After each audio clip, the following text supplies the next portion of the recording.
TV 사극을 보면 임금이 자신을 과인이라 칭하는 것을 듣게 됩니다.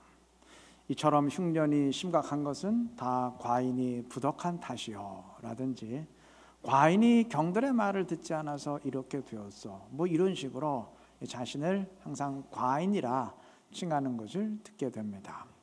과인이란 덕이 모자라는 사람이라는 뜻으로 자신을 낮추어 부르는 말인데 조선시대까지도 임금은 항상 자신을 과인이라 낮추었습니다. 그게 말로만 그렇게 낮춘 거지 실제로도 그랬느냐, 실제로 다 임금들은 군림하지 않았느냐, 뭐 그렇게 따진다면 뭐 할 말은 없지만 여하튼 임금이라도 자신을 낮추어야 된다는 원리만큼은 절대적으로 옳습니다. 모든 사람에게 자신을 낮추는 겸손이 필요하겠지만 높은 위치에 있는 사람일수록 과인 의식이 필요합니다. 높은 위치에 있는 사람일수록 이 교만과 허영심의 폐해가 훨씬 심각하기 때문입니다. 그렇잖아요. 1m에서 떨어진다고 사람 죽지 않아요. 근데 높은 위치에 있을수록 떨어지면 문제가 심각해집니다. 100층 높이에서 떨어지면 죽지요. 높은 위치에 있는 사람일수록 교만하다가 떨어지면 그 문제가 심각해질 수밖에 없어요. 오늘 보면은 아버지를 죽이고 자기가 왕위를 차지하겠다고 쿠데타를 일으킨 압살롬에 관한 증언인데, 압살롬은 그냥 가만히 있었으면 그러면 됐어요.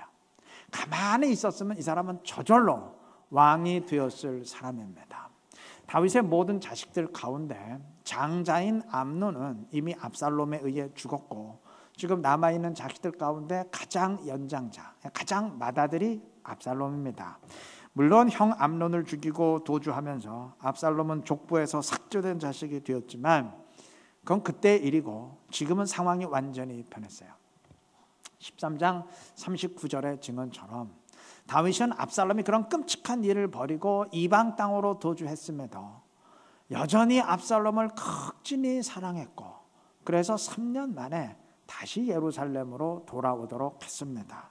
물론 돌아온 뒤에도 2년 동안 압살롬을 만나지는 않았지만 14장 마지막 부분의 증언처럼 결국엔 다윗과 압살롬이 만나서 서로 입을 맞추면서 묵은 감정 다 털어버리고 화해했어요. 이제는 비온 뒤에 땅이 더 굳는다고 모든 문제가 해결되는 차원을 넘어서 더 다윗이 압살롬을 사랑하게 됐고 이제 모든 건 다 과거의 일이 됐습니다. 이제 압살롬은 남아있는 자식들 가운데 가장 연장자로서, 맏아들로서, 그리고 또 다윗이 지극히 사랑하는 아들로서, 그리고 모든 백성들이 한눈에 반할 만큼 외모가 탁월한 사람으로서, 그리고 군대 총사령관인 요압이 절대적으로 지지하는 사람으로서, 참고적으로 압살롬을 예루살렘으로 돌아오게 만들고 다윗 왕과 화해하도록 모든 계획을 수립하고 주선했던 사람이 바로 요압입니다. 요압은 압살롬을 지극히 아끼고 지지했어요. 그러니까 모든 정황으로 볼 때 이제 결격사유가 없어요. 누가 봐도 왕위 계승 1순위입니다. 그냥 가만히만 있으면 돼요. 그런데 스스로를 드러내고 높임받기를 원하는 그 압살롬의 교만이 문제였어요. 그냥 스스로를 겸손히 낮추었으면 그냥 자동적으로 왕이 되었을 텐데, 아니 낮추는 게 힘들면 그냥 높이고 나대지만 않았어도 됐는데 압살롬의 인격의 그릇이 그 정도가 되지를 못했습니다. 압살롬은 자신이 왕위 계승 1순위라는 것을, 이제 내가 세자다라는 것을 은근히 과시하고 싶었어요. 그래서 그걸 은근히 과시하려고 호위병 50명을 앞세우고 퍼레이드를 벌였고 자신이 다윗보다 훨씬 더 백성을 잘 다스릴 수 있는 사람이라는 것을 은연중에 과시하면서 백성들의 마음이 다윗을 떠나서 자신에게 향하도록 선동했습니다. 우리가 지지난주에 보았던 내용입니다. 이 작전이 먹혀들어서 이스라엘 백성들의 마음이 온통 압살롬에게로 쏠리게 되자 이제는 되었다 판단하고 왕이 되겠다고 반란을 일으키게 되었던 겁니다. 자, 워낙 이스라엘 백성들의 마음이 압살롬에게 쏠렸기 때문에 반란은 성공적이었어요. 압살롬의 군대는 압도적인 전력의 우위로 순식간에 예루살렘을 정복했고 이제 다윗이 죽임을 당하는 것은 시간 문제예요. 그런데 바로 여기서 압살롬은 자기 스스로 자기 무덤을 파는 어리석은 행동을 벌입니다. 이게 오늘 본문의 증언인데 결국 압살롬의 높임받고자 하는 교만과 스스로를 드러내고자 하는 그 허영심이 같은 말이죠. 그게 문제였어요. 오늘 본문에는 아히도벨과 후세라는 사람이 등장합니다. 아히도벨은 지략가인데 이 사람의 책략이 얼마나 뛰어났던지 16장 23절에 의하면 이 사람의 말은 다윗이건 압살롬이건 전부 마치 하나님의 말씀처럼 여겼다 그랬어요. 그만큼 권위가 있었다는 얘기죠. 근데 이 사람이 압살롬 편에 붙었어요. 그러니까 이러한 뛰어난 사람이 압살롬 편에 붙어서 책사가 되었으니 마치 유비 곁에 제갈 공명이 붙은 것과 같은 것이죠. 자, 이를 안 다윗은 충격을 받았어요. 야, 아히도벨이 압살롬에게 붙었으니 이건 정말 큰일이구나. 충격을 받았어요. 그래서 다윗이 보낸 스파이 대항마가 후세라는 사람이었어요. 후세는 압살롬 옆에서 겉으로는 압살롬을 위하는 척하면서 실제로는 어떻게 하든지 압살롬이 아히도벨의 말을 따르지 않도록 방해하고 회방하는 역할을 맡은 스파이였습니다. 자, 본문 1절에서 아히도벨은 압살롬에게 제안합니다. 군사 12,000명을 저에게 주십시오. 그러면 오늘 밤 제가 다윗을 기습해서 다윗을 죽이겠습니다. 지금 다윗의 군대가 급히 도망치느라 힘이 빠져 있는데 전열을 정비하기 전에 아주 속전속결로 끝내버리면 된다는 제안이었어요. 그러면서 아히도벨은 다윗만 표적으로 정하고 다윗만 집중적으로 공격해서 제거하면 된다고 제안했습니다. 어차피 다윗이 죽으면 나머지 군사들은 전부 와야 될 것이니까 다윗만 제거하면 전쟁은 그것으로 끝나게 되고 또 다윗이 제거되면 어차피 나머지 병사들은 다 압살롬의 백성이 될 테니까 쓸데없이 많이 죽여서 반감을 살 필요가 없다는 제안이었어요. 또 아무리 지금은 이스라엘 백성들이 압살롬 편에 섰다 하더라도 자식이 아버지를 죽이는 것은 그리 좋은 모양이 아니에요. 나중에 민심이 어떻게 될지 그건 아무도 몰라요. 그러니까 이번 일만큼은 자식인 압살롬 당신은 빠지고 대신 내가 신속하게 이 일을 처리하는 게 낫다는 제안이었어요. 이 사람 아히도벨은 상대의 마음을 정확하게 읽고 있었고 전쟁 이후의 상황까지 생각하는 통찰력을 지녔어요. 굉장히 머리가 뛰어난 책사입니다. 괜히 유명해진 게 아니에요. 자, 이 상황에서 만약 압살롬이 그래 그 말이 맞다, 그렇게 하자 이렇게 결정을 내렸으면 역사는 변했습니다. 다윗은 그날 죽을 수밖에 없었어요. 그런데 어이된 일인지 압살롬은 결정을 미뤄요.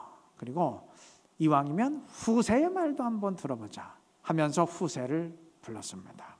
후세를 부른 압살롬은 아히도벨의 계략을 설명하면서 아히도벨이 지금 이러한 제안을 내놓았는데 너는 어떻게 생각하느냐 후세의 의견을 물었습니다. 아마 설명을 들은 후세는 가슴이 철렁했을 겁니다. 야, 이제 여차하면 다윗은 오늘 꼼짝없이 죽는구나. 가슴이 철렁했을 거예요. 후세는 어떻게 하든지 그것을 막기 위해서 아히도벨의 생각을 반박합니다. 오늘 밤 다윗을 치는 것은 위험합니다. 다윗은 전쟁의 잔뼈가 굵은 사람이기 때문에 필시 군사들과 함께하지 아니하고 어느 외진 굴에 숨어 있을 것이고 그래서 찾아내기가 쉽지 않을 겁니다. 그래서 그렇게 찾아 헤매다가 우리 군사들이 쓰러지게 되면 사기가 완전히 땅에 떨어질 수 있습니다. 하여간 반박을 해요. 어떻게 하든지 막아야 되니까.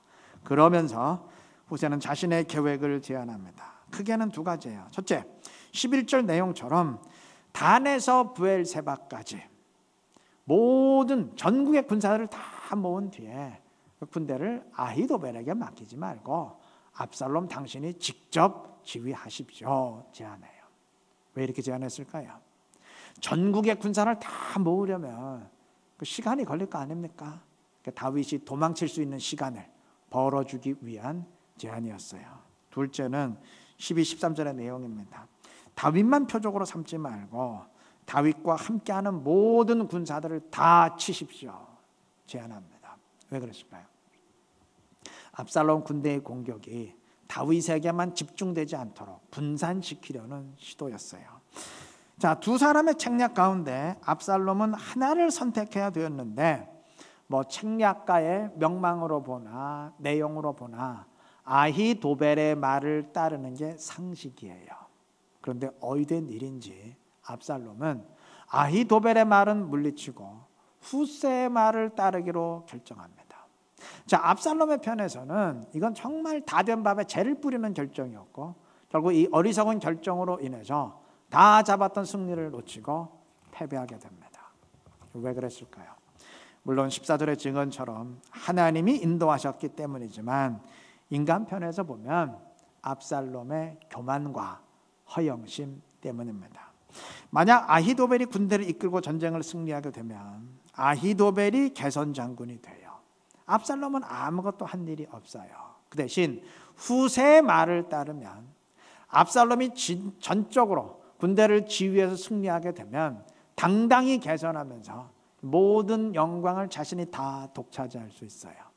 전쟁의 승리와 전쟁 이후의 수습을 생각하면 아히도벨의 말을 따르는 게 100번 옳지만 높임 받기를 원하고 모든 영광을 독차지하고 싶은 그 압살롬의 교만이 후세의 말을 택하게 만들었습니다. 또 내가 누군데 감히 나를 대적하느냐, 지금 온 이스라엘이 나를 다 지지하는데 저것들은 도대체 뭔데 나를 반대하느냐, 이러한 교만이 아히도벨의 말보다는 후세의 말을 모두 다 제거하십시오, 이 후세의 말을 따르게 만들었습니다. 이렇게 볼 때 압살롬은 그 교만 때문에 두 번의 기회를 놓쳤어요.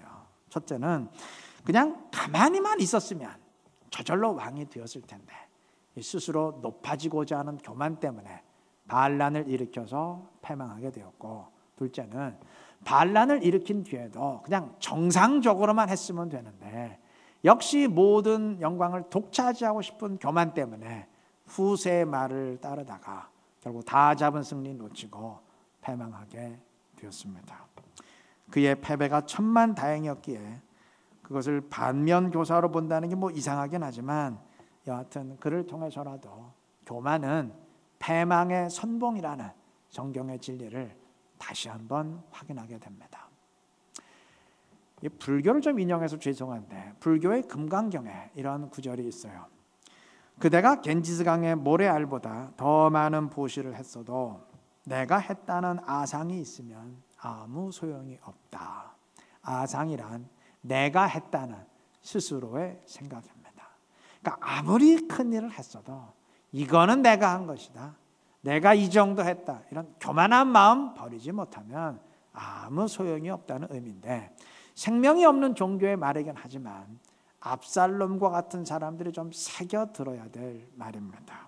높은 위치에 있는 사람일수록 자신을 낮출 줄 알아야 되고, 또 높은 위치에 오르고 싶은 사람일수록 겸손히 자신을 낮출 줄 알아야 됩니다. 우리는 압살롬처럼 물리적 전쟁을 할 일은 없지만 대신 그리스도인으로서 영적 전쟁을 싸워야 할 사람들인데 반드시 명심할 사실이 있어요. 스스로를 낮추는 자만이, 자기를 부인하는 자만이 주님의 능력을 힘입고 이 싸움을 이길 수 있습니다. 스스로를 낮추는 자에게 주님은 찾아오시고 능력을 주시고 함께 하시기 때문입니다. 그래서 사단은 전략을 써요. 사단은 처음엔 우리의 길을 막지만 더 이상 막을 수 없다 판단되면 반대로 우리를 밀어주고 띄워주기 시작합니다. 질주하게 만들고 높임받게 만들어서 교만이라는 장애물에 걸려 넘어지도록 유도합니다. 그래서 주님과 멀어지도록 만들고 영적인 몰락의 길을 걸어가도록 유도합니다. 교만은 패망의 선봉입니다. 이 말은 뒤집어 말하면 겸손이 승리의 선봉입니다. 하나님은 스스로 낮추는 자와 함께 하시고 그에게 은혜를 베푸시기 때문입니다. 주님은 스스로 낮추는 자를 높여주시기 때문입니다. 명심하시기 바랍니다. 그래서 언제나 겸손한 심령으로 낮아짐으로써 주님의 높여주심을 체험하며 주님의 함께하심을 체험하며 주님과 함께 동행할 수 있는 지혜로운 우리 모두가 되시기를 바랍니다. 아히도벨의 말은 맞았어요. 그 말대로만 했다면 압살롬은 승리할 수 있었습니다.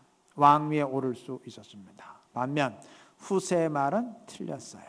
얼핏 듣기에 압살롬을 위하는 말 같았지만 실제로는 어떻게 하든지 압살롬을 패배하게 만들려는 거짓 책략이었습니다. 그런데 옳은 말인 아히도벨의 말은 악했고 거짓말인 후세의 말은 선했습니다. 아히도벨의 말은 말 자체는 옳았지만 그 의도가 악했기 때문이고 후세의 말은 말 자체는 거짓말이었지만 그 의도가 선했기 때문입니다. 맞는 말이냐 틀린 말이냐 참말이냐 거짓말이냐 그것으로만 따져서는 안 되는 이유를 다시 한번 확인하게 됩니다. 어디 말만 그러겠어요. 행동도 마찬가지예요. 반란을 일으키기 전에 압살롬의 행동은 지극히 훌륭했습니다. 우리가 지지난주에 보았던 것처럼 사람들을 위로하면서 공감의 말을 건네고 그들의 손을 붙잡고 입을 맞추는 그 행동은 더할 수 없이 친근하고 아름답게 보이는 행동이었습니다. 그런데 압살롬의 그러한 행동은 지극히 악했어요. 의도가 사악했기 때문입니다. 말이건 행동이건 다 마찬가지입니다.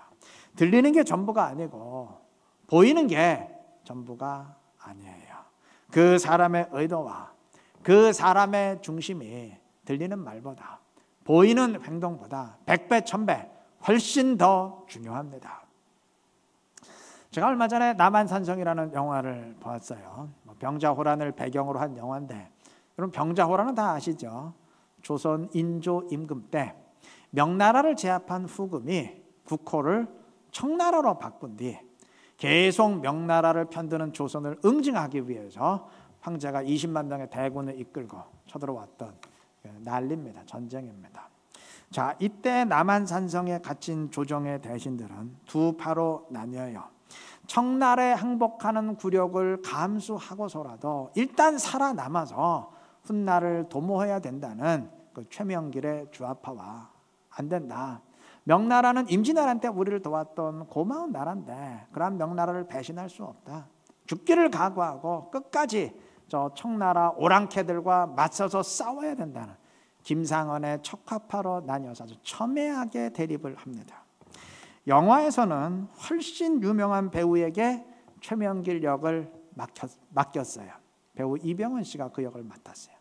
그에게 맡긴 것을 보니까 영화에서는 무모하게 전쟁을 계속 주장한 김상헌보다는 실리를 도모한 최명길에게 더 높은 점수를 준 것 같은데 그렇다 그래서 김상헌을 어리석은 신하로 묘사한 건 아니에요. 이 영화에서 두 사람 다 최명길이건 김상헌이건 다 충신으로 그려지는데 실제로도 그러했다고 합니다. 특히 김상헌은 전쟁이 끝난 뒤 청에 끌려가게 되는데 청나라에 끌려가서도 조금도 굽힘 없이 청나라를 꾸짖는 태도를 보여서 이 사람은 범상한 인물이 아니구나. 청나라 사람들을 다 놀라게 만들었다고 합니다. 6년의 감옥 생활 끝에 풀려날 때에도 청나라 황제가 너를 특별히 용서해 주었으니까 황제에게 절하라는 명령에 나는 죽으면 죽었지. 절대 오랑캐들에게는 고개를 숙일 수 없다. 아주 끝까지 버틴 것으로도 유명합니다. 글쎄요, 그의 신념이 옳았느냐 틀렸느냐, 끝까지 싸워야 된다는 그의 신념이 옳았느냐 틀렸느냐 저는 평가하고 싶지 않아요. 평가할 자격도 없고요. 그러나 그의 평가가 어찌됐든 한 가지는 분명해요. 이 사람은 정말 기계를 지닌 인물이었고 최소한 말과 행동이 일치하는 사람이었던 것은 분명합니다. 이 사람과 대조해보고 싶은 사람이 있어요. 그러니까 인조의 할아버지 선조 때 우리나라가 임진왜란을 당하죠. 그러니까 임진왜란 때 조정의 대신들이에요. 일본이 침략한 지 불과 15일 만에 신립 장군이 이끄는 조선군은 충주에서 전멸했습니다. 당시 한양이라 불렸던 서울과 충주 사이의 거리는 불과 4, 5일 거리밖에 안 돼요. 만약 외병이 기병으로 들이닥치면 하루 이틀 사이에도 당도할 수 있는 거리예요. 근데 그 사이에 조선군은 하나도 없이 다 패망했습니다. 다 전멸했어요. 자, 이런 다급한 상황에서 선조 임금은 파천을 위해서, 즉 한양을 버리고 피난길을 떠나기 위해서 급히 회의를 소집했습니다. 예상되는 각본은 이러했어요. 대신들이 하나같이 전하, 빨리 도성을 버리고 피하셔야 됩니다. 간곡하게 청원을 하면 선조가 처음에는 내가 어찌 백성들을 버리고 떠날 수 있느냐 거부를 해요. 그래도 신하들이 전하 빨리 떠나야 합니다. 그렇게 파천의 뜻을 계속 아려면 선조는 버티다 못 이기는 척 마지못해서 그 파천의 뜻을 수용하면 됩니다. 그게 예상되는 각본이었고 항상 그랬어요. 그런데 이날의 회의는 달랐어요. 아침 일찍 시작한 회의가 저녁이 되도록 그 어떤 신하도 파천을 입에 올리지를 않았어요. 그러니까 참다 못한 선조가 하는 수 없이 자기 입으로 파천의 뜻을 밝히자 모든 대신들은 기다렸다는 듯이 벌떼처럼 일어서 절대 그럴 수 없습니다 반대했어요. 조선실록은 이날의 회의를 아주 자세히 기록했습니다. 종묘와 원릉이 모두 이곳에 계시는데 전하께서는 어디로 가시겠다는 것입니까? 절대 그럴 수 없습니다. 전하께서 끝내 파천하신다면 신은 종묘 대문 밖에서 스스로 목숨을 끊을지언정 감히 전하의 뜻을 따르지 아니하겠나요? 야, 대신들은 모두 목 놓아 통곡하면서 죽음으로써 끝까지 도성을 사수하자는 결의를 다졌어요. 모두들 아주 천하에 둘도 없는 충신 열사들이고 애국지사들이에요. 그런데 이들이 목소리를 높이는 바로 그 순간 이들의 가족들은 모두 한양을 떠나서 안전한 곳으로 피신하고 있었습니다. 대신들은 어차피 회의가 파천으로 끝난다는 거 알고 있었어요. 자기들이 찬성을 하건 반대를 하건 어차피 선조는 한양을 버리고 도망친다는 거 다 알고 있었어요. 자기들도 피난을 떠나기를 원했지 죽기를 각오하고 싸우겠다 그런 생각 눈꼽만큼도 없었습니다. 그런데 문제는 이날 회의가 역사의 기록이 된다는 사실이었어요. 이들은 자기 입으로 도망치자고 주장해서 역사의 비겁한 자로 남고 싶지 않았습니다. 그 대신 어차피 이러나 저러나 결론은 파천이 될 터이니 죽기를 각오하고 싸우자고 주장해서 자신의 높은 기계를 역사에 남기고 싶어 했어요. 그래서 모두들 벌떼처럼 일어나서 끝까지 사수해야 된다고 목소리를 높였던 겁니다. 여러분, 끝까지 죽기를 각오하고 항전해야 된다고 외친 점에선 병자호란 때 김상원이나 임진왜란 때의 대신들이랑 같아요. 다른 게 없어요. 근데 말은 같은데 의미는 다르죠. 한쪽은 기계인 반면 한쪽은 위선입니다. 한쪽은 진심인 반면 다른 한쪽은 완전한 거짓이에요. 한쪽은 말과 행동이 일치한 반면 다른 한쪽은 전혀 마음에도 없는 소리였어요. 전혀 일치하지 않았습니다. 말이 문제가 아니었어요. 말은 같았는데 그 말을 하는 사람들의 본심과 중심이 문제였습니다. 제가 지금 이 얘기 왜 하는 줄 아시죠? 우리 모두 다 마찬가지입니다. 우리 지금 다 이 자리에 앉아 예배하고 있어요. 주님께 기도하면서 찬양 드리고 경배하고 있습니다. 겉모습은 다 같아요. 보이는 모습은 다 같습니다. 그러나 보이는 모습이 같다고 속까지 같은 것은 아닙니다. 다 아시죠? 입으로는 주님을 따르겠다고 늘 다짐하면서도 속으로는 헌신의 마음이 눈꼽만큼도 없을 수 있어요. 입으로는 오직 주님의 영광을 위한다고 외치면서도 속마음은 철저히 자기 중심적으로만 생각하고 판단할 수 있습니다. 우리 스스로를 점검해 보아야 됩니다. 말과 본심이, 말과 행동이 따로 놀고 있는 것은 아닌지, 모든 것이 그저 립 서비스에 불과한 것은 아닌지 스스로를 되짚어 보아야 될 것입니다. 사람은 들리는 소리만 듣고 보이는 모습만 보지만 하나님은 그렇지 않으십니다. 사람은 외모를 보지만 하나님은 중심을 꿰뚫어 보신다는 거 다 아시죠? 이를 명심하십시다. 그래서 우리의 심령이, 우리의 속마음이 우리의 본심이 온전히 주님을 향하도록 그렇게 우리의 마음을 주님의 마음으로 갈아입어야 되지 않겠습니까? 그렇게 하시기를 바랍니다. 그래서 겉모습과 속사람이 일치하는 사람으로서 겉의 모습과 속의 모습이 모두 아름다운 신실한 그리스도인으로서 주님의 말씀에 순종하며 주님과 동행하며 주님의 뜻을 이루어 갈 수 있는 신실한 우리 모두가 되시기를 그리스도의 이름으로 축원합니다.